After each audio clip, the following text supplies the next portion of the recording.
y del 89 al 95 nuestro párroco. Y como desde entonces creo que no le han vuelto a hacer párroco, pues sigue siendo párroco. Párroco emérito, que sigue siendo ahora. Le damos un aplauso de bienvenida.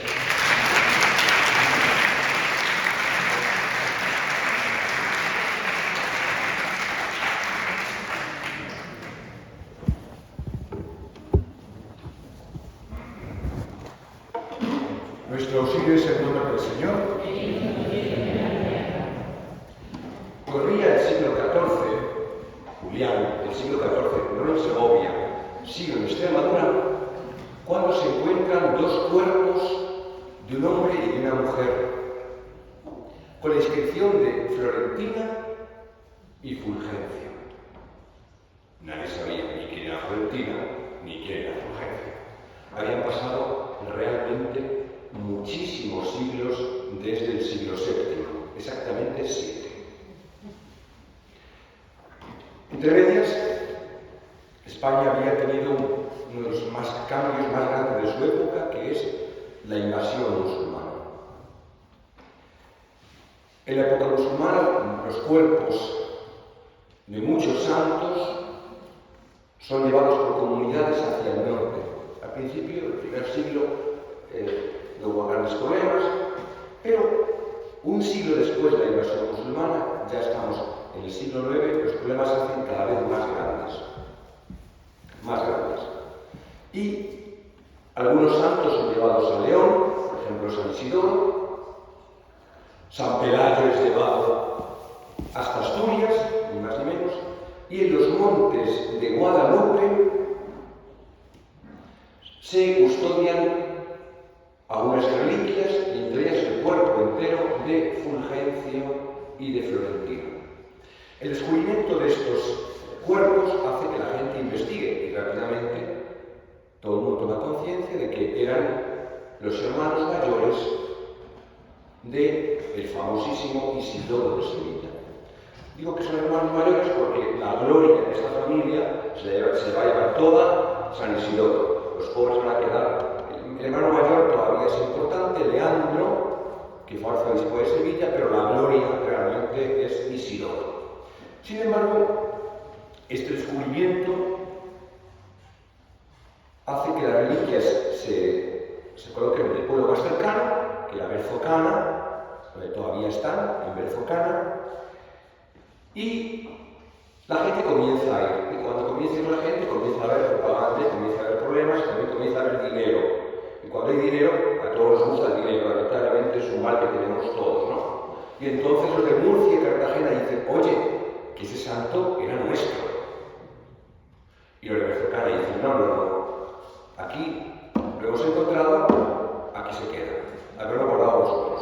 Y Sevilla dice, hombre, pero es que fue obispo de Écija, que le hemos tenido un par de nosotros, ¿no? Le tenemos el santo. Entonces no había internet, no había televisión, no había mujeres que llevasen grupos culturales, ni nada, esto no había nada de esto. La cosa era simplemente la fama de los santos y el dinero que dejaban los santos en los sitios. Y bueno, la polémica estaba servida, que venga para Cartagena, porque Cartagena había sido la diócesis más importante de España. Cartagena llegó a ser incluso la primacía, la sede primada de España. Y Cartagena quiere recuperar algo que ha perdido cuando Toledo es la capital del mundo visigodo, como veremos ahora, ¿no? Dentro de un momentito.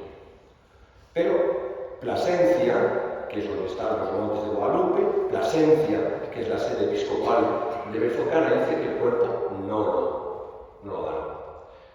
La problemática avanza y llega hasta 2 siglos después, hasta la corte de Madrid.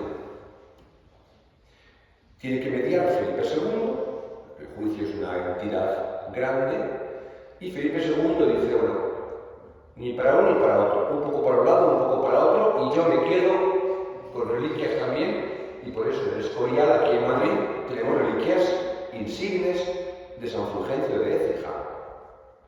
Porque el rey, ¿qué hace? No solamente funda un magnífico monasterio, una magnífica sede de corte, una magnífica biblioteca, sino también una colección de reliquias, después de Roma, la mejor colección.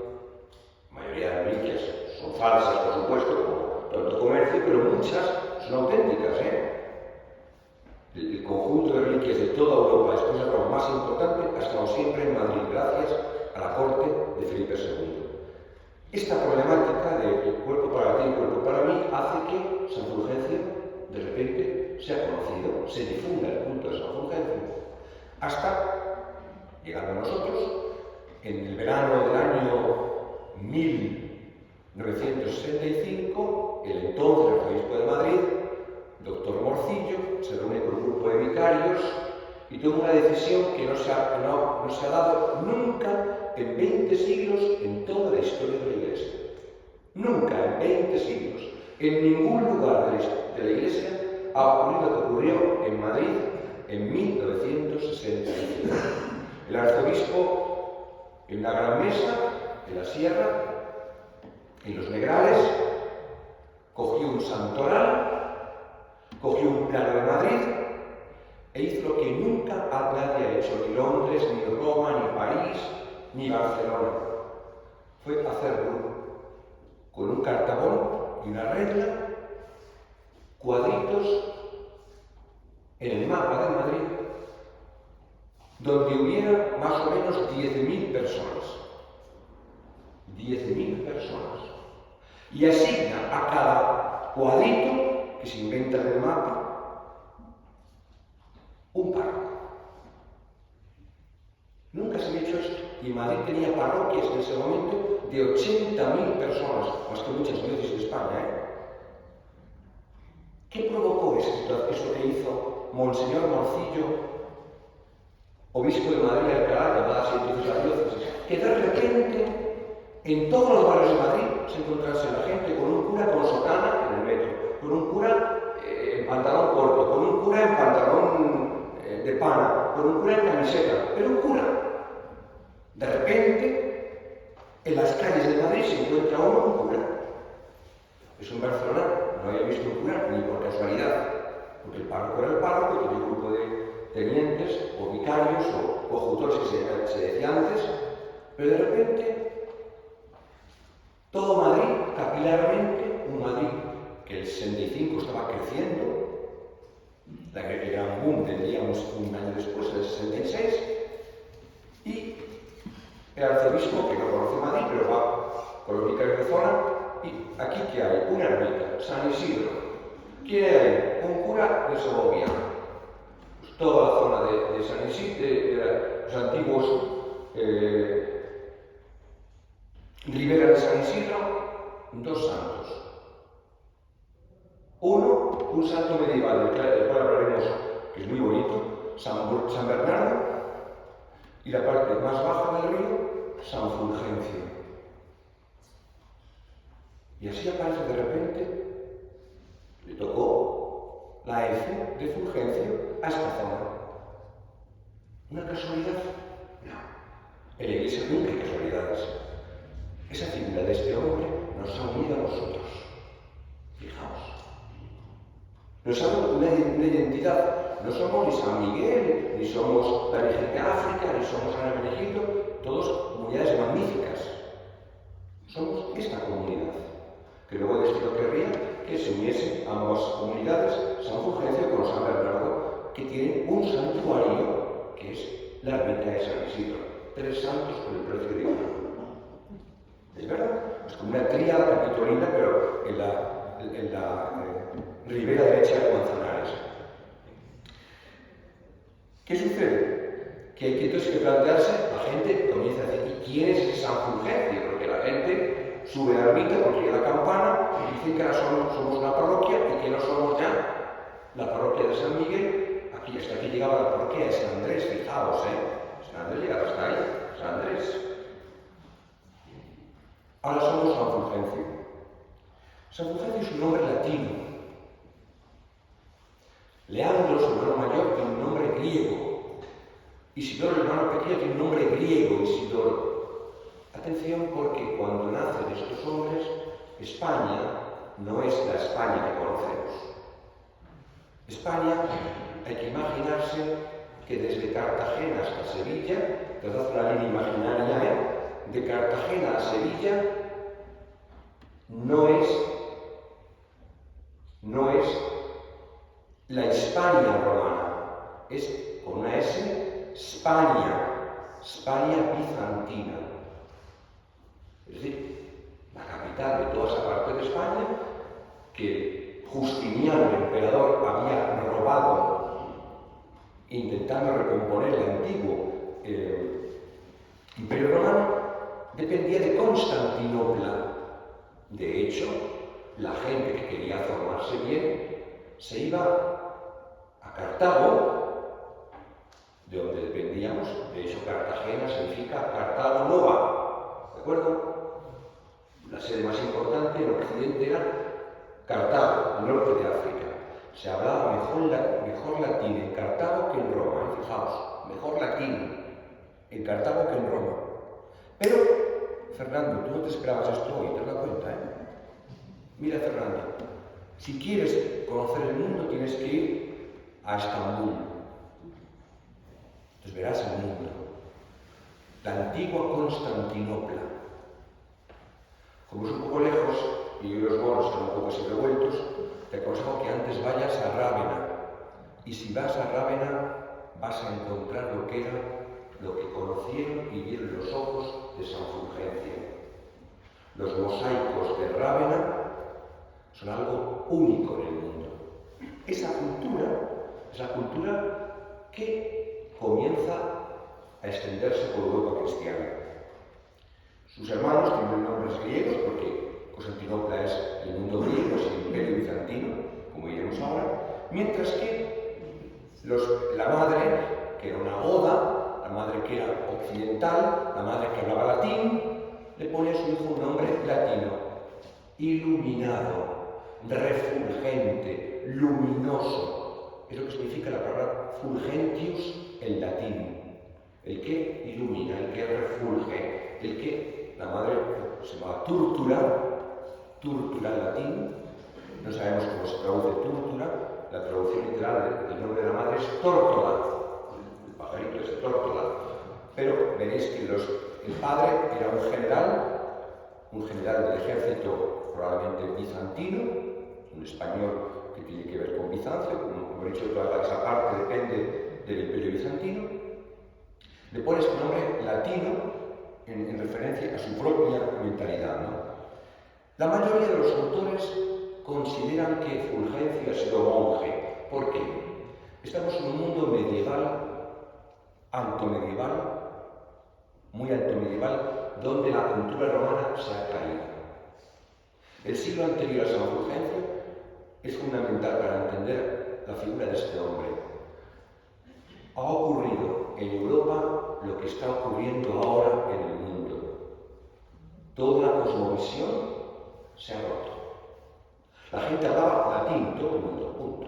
La gente se comunicaba por magníficas carreteras, las vías romanas. La gente tenía una legislación preciosa, el derecho romano, una manera de pensar. El mundo griego, Atenas, y una fe, la fe cristiana, que había sido desde la época de Teodosio. No digáis nunca con Constantino, que la gente no tiene ni idea, Constantino jamás hizo al cristianismo religión del Estado, Constantino se convierte en su lecho de muerte, además, y se bautizó no Roma siquiera, sino en Constantinopla, El que hace la religión oficial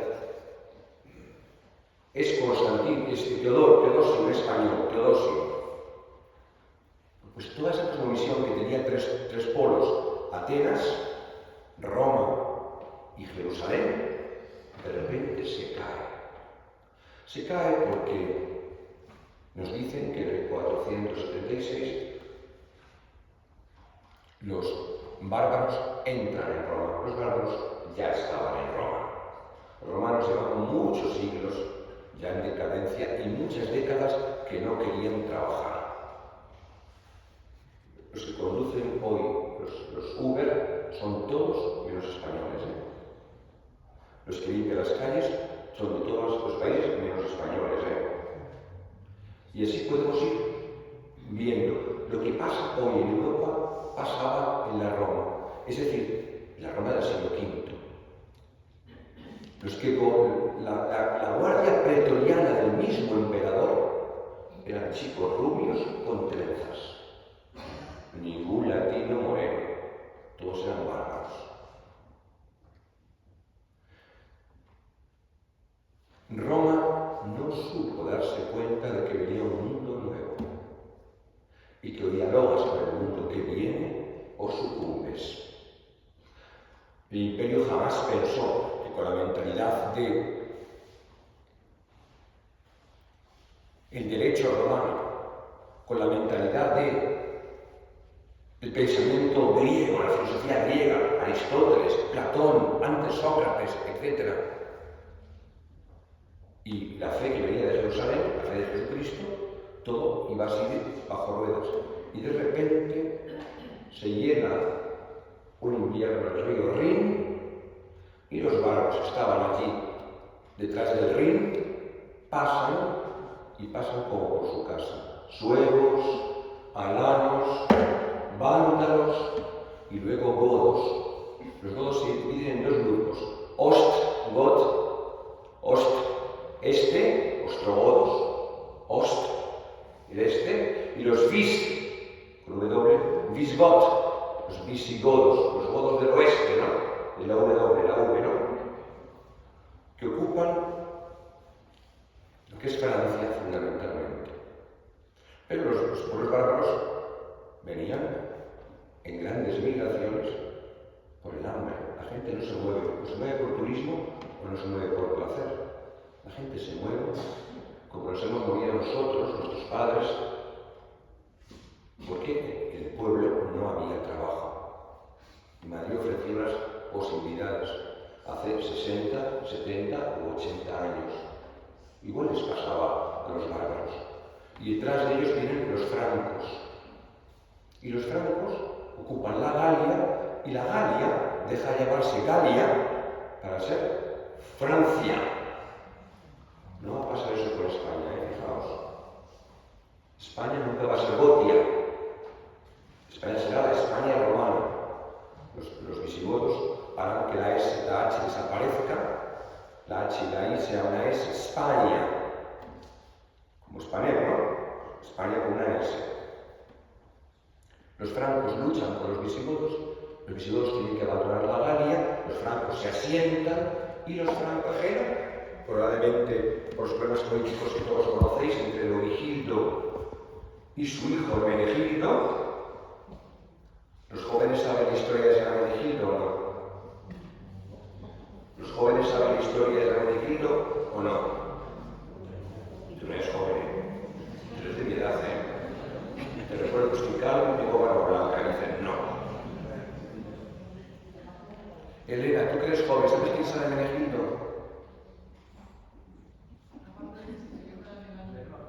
Pero que es Hermenegildo bendito. Tenemos que volver todos a... ¿Recordáis todos aquella enciclopedia que teníamos? La enciclopedia Álvarez. ¿Os acordáis de aquella enciclopedia Álvarez? Pues en vez de una charla de Adviento, había que decir todos a leer el Álvarez otra vez, ¿no? Y entonces, ahora es más sencillo porque podemos estar... Me ha dicho Manuel esto, me meto en internet y el próximo día todos para San Benedicto, pero el próximo día me parece que toca San Isidro, o sea que ya no tenemos nada que ver con esto. Bueno, el caso es que esa familia se asienta en Sevilla y el hermano mayor de Fulgencio, el padre, lo va a enviar a formarse a Constantinopla. Esto es muy interesante, ¿eh? Porque nosotros vamos a vivir una gran espiritualidad bizantina. Una gran cultura se abre y Leandro no es un cualquiera, ¿eh? Leandro es una persona inteligente. Y Leovigildo, el rey, que en ese momento es el rey de los visigodos, en la época mejor del mundo visigodo, que es la época de Leovigildo, él sabe que va a pasar a la historia, va a hacer un pueblo si logra la unidad. Ha conseguido luchar con los cántabros, los vascones que se levantan, irreductibles, como si fuesen la aldea de Obélix. Ha logrado vencer a los gallegos. Los gallegos son fundamentales, pero los gallegos eran los suevos, y los suevos eran levantiscos, y los suevos eran un estado independiente. Hago un paréntesis, porque está aquí Javier Caridad, que piensa que es celta, Los gallegos son tan celtas como los madrileños, ¿de acuerdo? Los gallegos son tan celtas como los madrileños. Los gallegos son suevos, otro pueblo distinto, suevos. Leovigildo conquista a los suevos y hace una unidad política. No logra expulsar a los bizantinos del sur, pero dice, España, la inmensa mayoría era católica romana, católica unida a Roma, mientras que los visigodos no eran católicos, eran herejes arrianos. ¿Qué dicen los arrianos? Es muy importante para conocer a San Fulgencio. Los arrianos dicen, Jesucristo es muy importante, pero es una criatura. Una criatura. Por lo tanto, se ve que no rezaba el credo de misa, porque dice engendrado, no creado. Era un ser divino. No se ve en el credo, que dice Dios de Dios. Era simplemente como San Fulgencio, era un resplandor. No, es luz de luz. Fijaos que las palabras no son paladines, Este credo, ¿quién lo había compuesto? Otro santo que no me habéis invitado ahora al rey. A ver si el párroco lo mejor para el año que viene. Este credo lo había inventado Santa Claus. Sí, os reís, pero es que se ríe, Pero es que se ríe, ¿Santa Claus existió?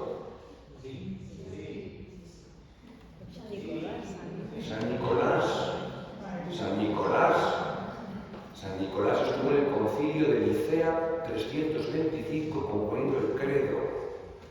La mayoría de obispos que habían sido perseguidos se encuentran con Constantino en Nicea, en el palacio de verano del emperador. Pero este credo lo hace católica y le dijo, tú, o te cases con la iglesia o hay matrimonio. Y entonces el regimiento dice, Siguana. Y Siguana que se enfrenta con su padre. El resto lo sabéis por la historia. Se niega a recibir el paso a la comunión del obispo arriano, le llevan de Sevilla a Valencia, de Valencia a Tarragona, y en Tarragona lo matan. Entonces, Leovigildo ve que su hijo se ha hecho católico y dice, no pierdo al otro, que se llama Recaredo, sino que voy a intentar que sea educado en católico. Recaredo, además, no solamente elige una chica guapa y competente, sino una mujer tremendamente inteligente. Y esa mujer le dice, no hay que imponer la fe, es muy interesante esto, hay que proponer la fe. Y en vez de anunciar públicamente que te haces católico, vete proponiendo a la gente grupos de catequesis, grupos de formación, talleres, diríamos hoy en castellano, talleres de difusión de la fe ortodoxa, de la fe católica. Mujeres son interesantísimas, tienen una sensibilidad catequética impresionante. De hecho, son madres nos han educado a todos nosotros, ¿no? La formación que hace Leandro sobre Recaredo hace que esta fecha hay que recordarla, que Fulgencio prepare un evento único en España, el 8 de mayo del año 589. El 8 de mayo del año 589, Recaredo convoca a todos los obispos católicos romanos y arrianos, a todos los nobles y notables del reino, y anuncia dos cosas. Una, su adhesión a Jesucristo en la Iglesia, en comunión con Roma, y segundo, la propuesta de que esta sea la religión del Reino de España, que tenía como religión oficial el arrianismo, era oficialmente arriano. El concilio, aquel concilio se llama el Concilio III de Toledo. Algo interesantísimo sería hablar, pero nos vería muchísimo tiempo, qué es o qué supuso para España la institución de los concilios toledanos. Es impresionante como cultura, como evangelización, como legislación canónica. Pero este concilio va a cambiar la historia de España en un antes y un después. Yo recuerdo que era joven entonces, cuando en el año 1989 acompañé a don Braulio era obispo, acompañé a don Braulio a la Catedral de Toledo para el gran evento que conmemoraba la conversión de Recaredo en Toledo, aquel famoso 8 de mayo. Se celebró la misa en rito visigótico. Hablaremos ahora de esto un poquito, a la hora de Navidad. El rito visigótico es conocido internacionalmente por el nombre de mozárabe. La palabra mozárabe es una palabra poco adecuada, imprecisa. El nombre real debería ser rito hispano, ¿de acuerdo? Que es el solar de la antigua España romana, aunque el rito se compone por estos grandes hombres, sobre todo Isidoro, también Leandro, pero como lo custodiaron después los mozárabes, hablaremos de ello el siguiente sábado, porque nos toca hablar de una figura para mí muy entrañable, que he estudiado mucho y este año en algunas parroquias he dado conferencias. Estuvisteis Begoña, las vascas, las encontramos en todos, son las mejores mujeres del mundo, estas vascas, las encontré en Pozuelo, y vale hablar yo de la mozarabía de San Isidro, en Pozuelo, y me encuentro allí a Mirenche, y digo, pero bueno, ¿qué hace una mujer como tú en un sitio como este? Y entonces te alegra la vista cuando ves gente buena delante de ti siempre. Bueno, pues la mozarabía hablaremos otro lunes, pero el rito visigodo es la manera de celebrar en España, que era muy distinta a Italia y muy parecida a la Galia, ¿de acuerdo? El rito hispano o visigodo, llamado después de los mozárabes, que son quienes lo preservan, que son quienes continúan. El rito nuestro, nuestra espiritualidad, es una cosa tremenda.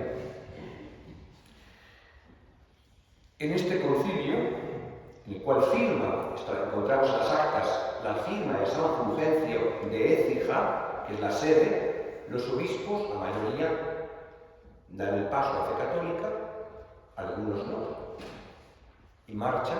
Siempre en España hay un grandísimo problema con la gente que no hemos nunca, y nos cuesta esto, tener una visión de diálogo, de cuidado a las minorías, pero vamos a lo positivo. A partir de entonces, Fulgencio, con la fuerza que da este tercer concilio, se dedica a escribir sobre la fe. ¿Por qué? Lo que tienen que hacer es a un mundo que es arriano, que no cree que Cristo sea Dios, que no cree en la Trinidad. Si Cristo no es Dios, la Trinidad, tienen que hacer catequesis. Y Leandro, el hermano mayor de Fulgencio, ¿sabéis lo que hace? Manda en el tercer concilio de Toledo que el credo se diga en misa. Que el credo se diga en misa. Nadie se le ocurrido en la vida que el credo pudiese decirse en misa. Hoy es habitual, normal, ¿no? De hecho, ninguna iglesia, ninguna liturgia tenía el credo en misa. Y Leandro convence al rey que lo mande, y como rey de España, el credo entra en misa antes de comulgar. Profesemos con los labios la fe que llevamos en el corazón. Y entonces el credo va desgranando lo que los arrianos no habían aceptado, que unos lo aceptan por conveniencia, otros por convicción, pero Fulgencio y todo este grupo de obispos lo que quiere es que sea por convicción. Y por eso los estudios bíblicos, los tratados sobre la fe, la preocupación en la formación del credo. Si cogéis el primer manual que existe de formación del credo, veréis que es de Isidoro de Sevilla, el hermano pequeño. Y comienza así: mi hermano Fulgencio me ha pedido un manual para formar al clero de Écija y me he puesto con detalle para informarle de esto. Es la primera vez, año 610, que en Occidente alguien escribe sobre los 7 sacramentos de manera organizada, sobre el credo de manera organizada. Pero me habéis dicho que hablase en contexto de Adviento, ¿no? La primera vez que en Occidente se hace una síntesis de 2 fiestas es en esta obra 610 que se llama Los oficios eclesiásticos, y dedica un capítulo al día de Navidad y un capítulo al día de Epifanía. ¿Por qué digo esto? San Fulgencio, que recibe el libro y lo lee primero y luego manda a hacer copias, este libro tan importante, un estudio sobre este libro estaba en la biblioteca de la parroquia de San Fulgencio. Aquí.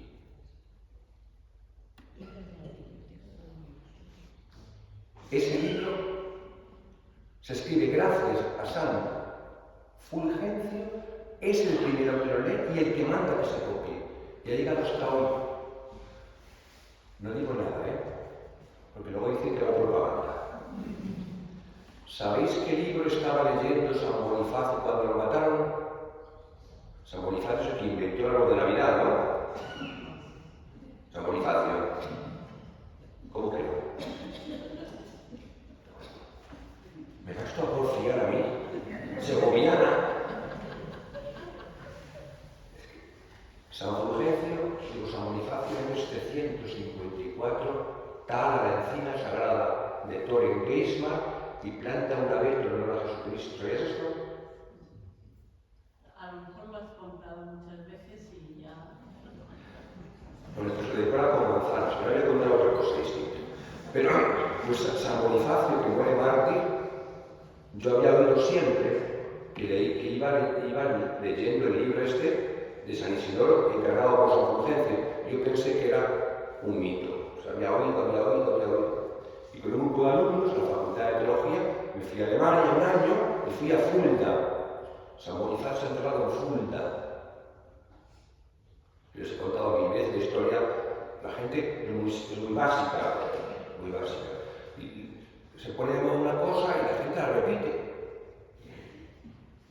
Menos Tony Soler, que lo sabe bien, todo el mundo piensa que el árbol es pagano.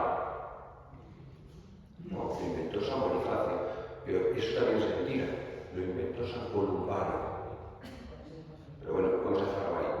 Pues fui con mis alumnos a Fulda y en el museo de Fulda, pasmaos, era verdad lo que yo había estudiado. Está el libro abierto en el museo de la Catedral de Fulda y es verdad, San Bonifacio lo matan los frisones y el pobre hombre, como todo Arias, coge el libro y se lo pone en la cabeza y la espada que le corta la cabeza corta el libro.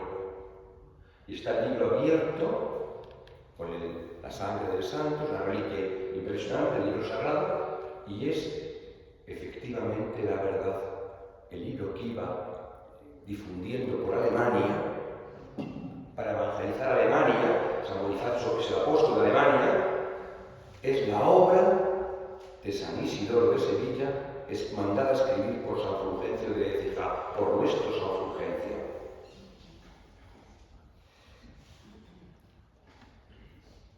¿Cuál es la cultura de este hombre? Es la cultura del imperio de Justiniano. Justiniano es el gran emperador de Oriente.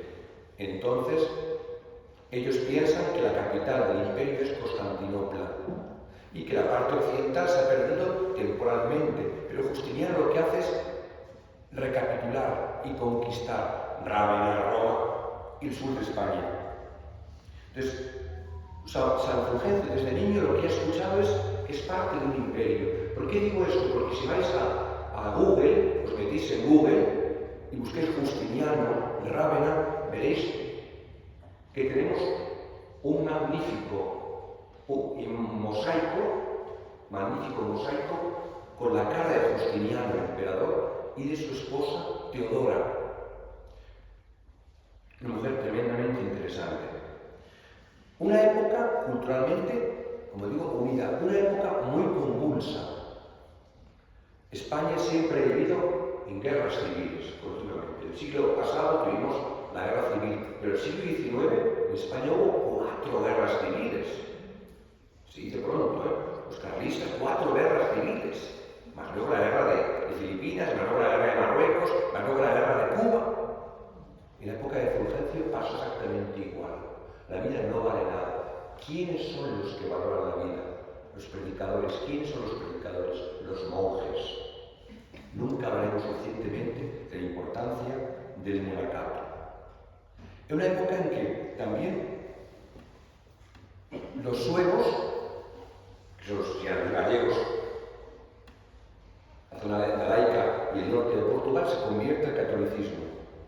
En un latín que redactó un gran profesor nuestro, que era Ángel Garrido. ¿Recordáis todos a Ángel Garrido? Sordo, no oía nada exteriormente, pero oía el corazón de las personas, una cosa impresionante. Sordo exteriormente, pero un hombre con una finura espiritual impresionante, con una humildad que yo no he visto. Hablaba 7 lenguas muertas. 7 lenguas muertas, que se dice pronto, 7 lenguas muertas. Y ese hombre venía aquí a ayudarnos como si fuese un don nadie, con una humildad tremenda, con grandes humillas. Cuando la vida de San Fulgencio está por concluir, le llegan noticias hermosas de que todo lo que estaba haciendo él en España, de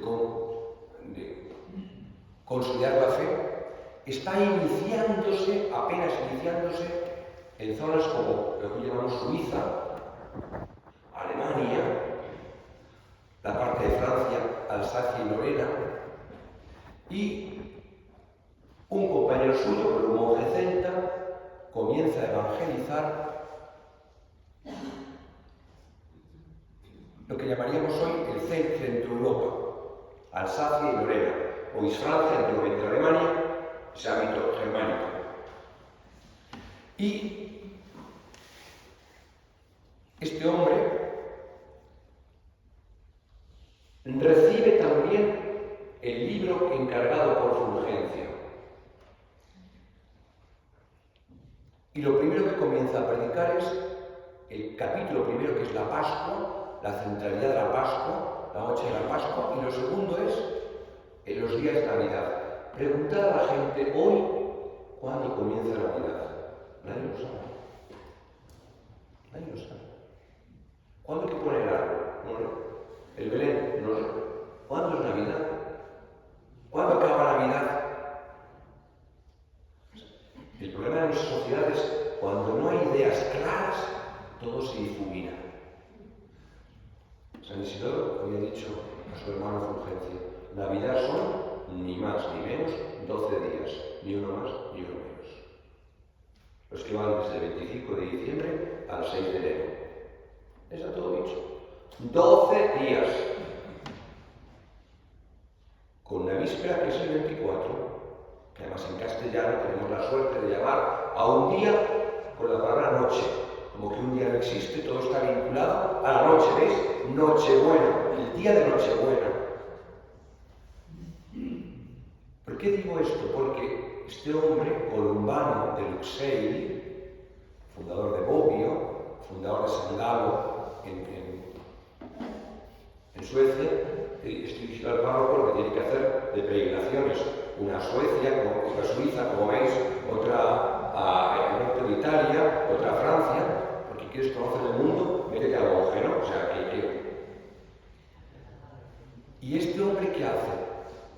a predicar que Cristo es la luz del mundo y los monjes de San Columbano, ¿sabéis qué imaginan, qué hacen?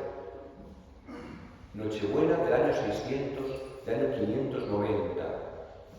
Uno dice 590, otro 610, lo veréis en internet en dos fechas distintas, pero es este hombre. Los monjes adornan un abeto con antorchas encendidas, un abeto con antorchas en forma de cruz, para identificar que el árbol de la vida es la cruz del Señor. Es la primera vez que sabemos que un abeto ha sido iluminado con noche de Navidad. La primera vez. Las manzanas serán cosas luego después de San Bonifacio, pero San Columbano es el inventor de esto. Estamos al final de la vida de Fulgencio, que ya ha sido nombrado obispo de Écija y que firma un decreto importante, es bueno que lo sepamos, la primacía de la Iglesia de Toledo. Los visigodos inventan que Toledo sea la diócesis primada. Esto no le gustó nada a los que tenían la primacía, que eran Cartagena, ¿no? Porque Cartagena sí había sido fundada por Cartago. Y aprovechando que el Ebro pasa por Zaragoza, los catalanes dicen que los primados son ellos. Y Tarragona también quiere ser primada.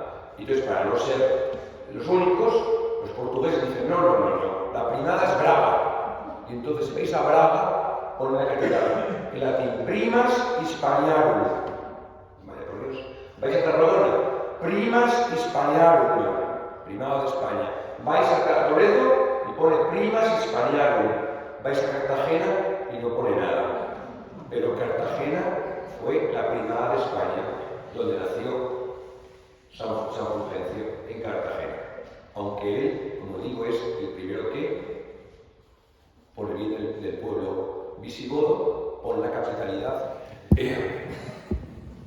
Así que tú gozas en esta parroquia y quieres, para que te quieran al menos la mitad que me han querido a mí, la mitad al menos, que ya sea mucho, son gente buena. Pues fijaos qué interesante es esto. La conciencia de que el 6 de enero, ¿por qué el 6 de enero? Porque el 6 de enero es la fiesta en la que Oriente celebra Navidad.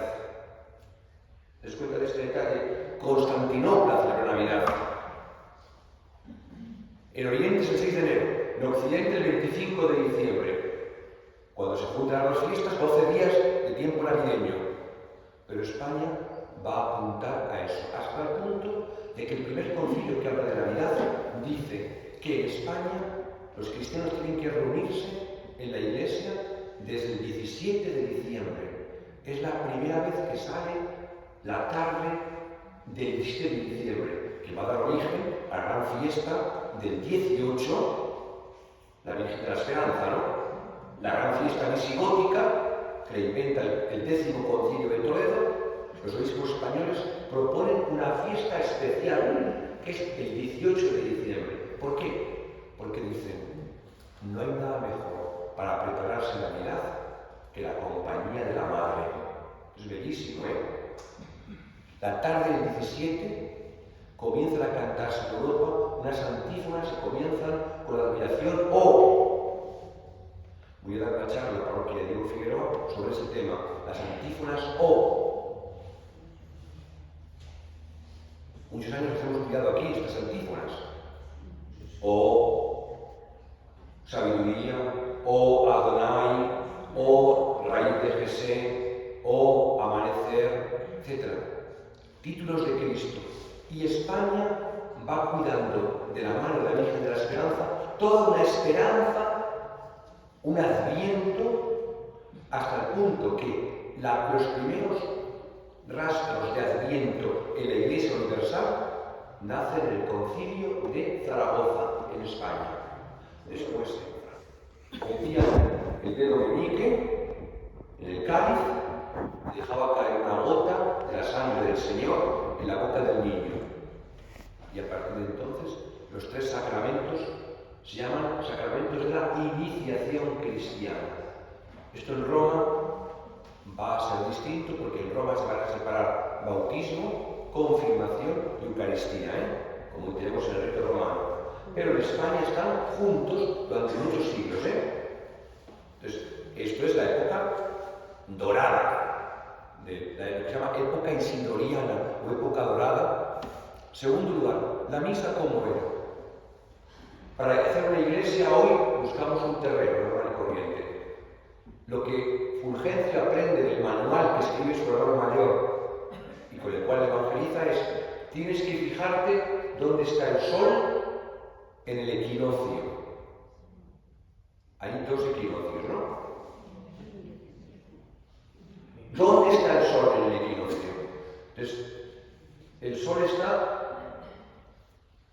en esa parroquia, un equinoccio entra por aquella esquina y otro equinoccio entra por esa otra esquina. Si hubiésemos seguido la mentalidad de San Fulgencio, el altar hubiese tenido que estar allí, que ahí está el oriente. Entonces buscaban dónde estaba el equinoccio, ahí ponían el altar y todo el mundo miraba hacia el altar. Y entre el altar, la zona del altar y la zona del pueblo, había un cuadrado que se llamaba corus. Ahí estaba el cura, los monaguillos, los diáconos, los cantores, las vírgenes. Y en el santuario, donde estoy sentado ahora, se hace en el santuario, había unas cortinas que se corrían, para la pega eucarística. Nadie veía lo que pasaba dentro. Y los diáconos eran los que estaban 7 veces animando a la gente a hablar. Y la Eucaristía era un conjunto de 7 grandes oraciones, 7 grandes plegarias. Lo único que veían de la Eucaristía era que el cura salía en el ámbito visigótico, sobre la cultura de los mozárabes, cogía la hostia partida y la enseñaba al pueblo diciendo: las cosas santas son para vosotros los santos. Y la gente cantaba en griego. ¿Veis el griego? Porque la influencia de Constantinopla, la cultura griega es muy importante. Cantaba en griego: santo, santo, santo, que se dice agios, agios, agios.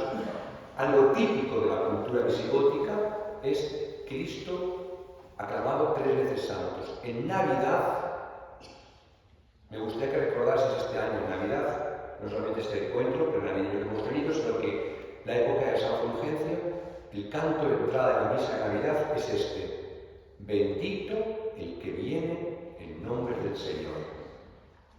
San Fulgencio, lo imagino, habiendo predicado muchas veces el canto de entrada de la misa: bendito el que viene en nombre del Señor. Y el canto, cuando se quemaba el incienso, era el trisagio: 3 veces santo, santo Dios, santo fuerte, santo inmortal, cantado en latín y cantado en griego. Se cantaban 2 lenguas.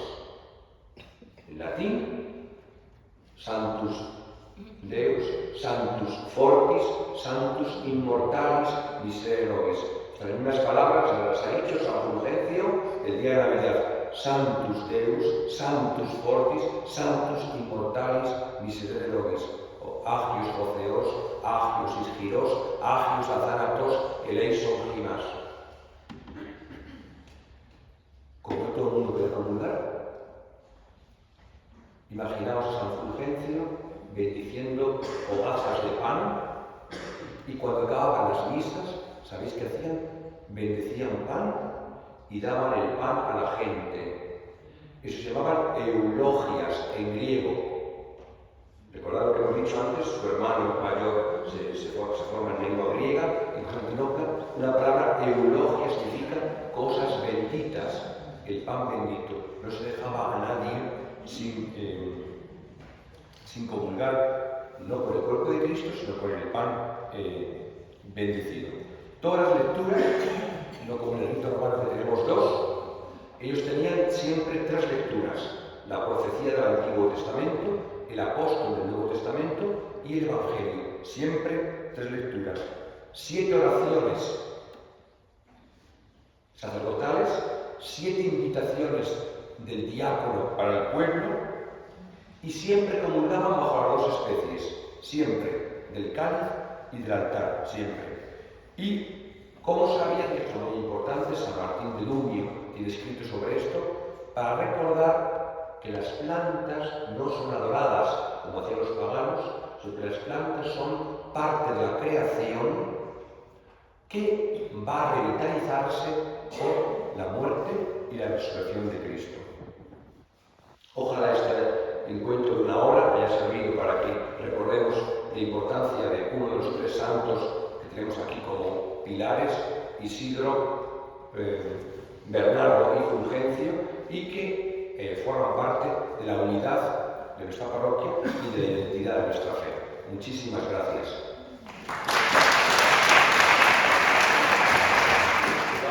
Con 2 horas. La Eucaristía se celebraba solamente a las 9 de la mañana, nada más que a las 9 de la mañana, y no podía ser nunca celebrada después de las 12 del mediodía. En época visigótica era así. Esto ha durado en Europa hasta prácticamente bien entrada la Edad Media, y el celebrar misas por la tarde es un invento moderno. Solamente en la época de Pío XII, o sea, ayer por la tarde, Pío XII, ayer por la tarde, solamente en época de Pío XII se permite el culto eucarístico vespertino, porque el culto eucarístico vespertino era solo para la Cuaresma. La gente en Cuaresma, hay gente, mis abuelos recordaban eso todavía, la gente en Cuaresma comía una vez al día. Una vez al día. Y la misa se celebraba después de roto el ayuno. Como por ejemplo, en España, Nochebuena era día de abstinencia. Jamás se comió carne en Nochebuena, Nunca se comió carne en Nochebuena. Cuando veas programas de televisión, de radio, es típico de Nochebuena el pavo, es típico el cordero. No, eso es mentira. Confunde Nochebuena con Navidad. Confunde Nochebuena con Navidad, Nochebuena siempre ha sido verdura y pescado. Siempre. La lombarda típica, ¿no? Y eso, bueno, ¿por qué es esto? Porque hasta el siglo XX, estaba vigente la ley de la abstinencia, que venía de la época visigótica para nosotros.